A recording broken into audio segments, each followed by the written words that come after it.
ভারতের চিকিৎসকদের হাতের লেখা নিয়ে দীর্ঘদিনের রসিকতা ও অভিযোগ এবার আদালতের কড়া নির্দেশনায় পৌঁছালো। এই দীর্ঘদিনের সমস্যার সমাধানে কঠোর নির্দেশ দিয়েছে ভারতের পাঞ্জাব ও হরিয়ানা হাইকোর্ট।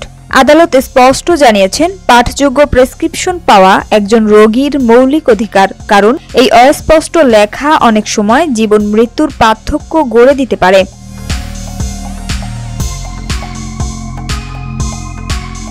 বিচারপতি সম্প্রতি ধর্ষণ ও প্রতারণা সংক্রান্ত একটি মামলার শুনানিতে একজন সরকারি চিকিৎসকের দেয়া মেডিকেল প্রতিবেদন পড়তে না পেরে এ মন্তব্য করেন।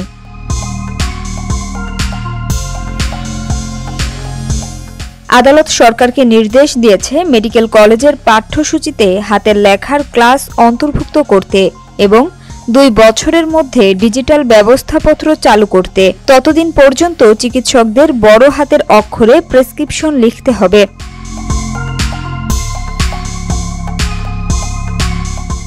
ইন্ডিয়ান মেডিকেল অ্যাসোসিয়েশনের সভাপতি ডক্টর দিলীপ ভানুশালী জানিয়েছেন, বড় শহরে অনেক চিকিৎসক ইতোমধ্যেই ডিজিটাল প্রেসক্রিপশন ব্যবহার করছেন, তবে গ্রাম ও ছোট শহরে হাতে লেখা অস্পষ্ট ব্যবস্থাপত্র এখনও সাধারণ ঘটনা। তিনি বলেন, ডাক্তারদের ব্যস্ততা লেখাকে দুর্বোধ্য করে তোলে, তবে রোগীর সুরক্ষার জন্য স্পষ্ট লেখা অপরিহার্য।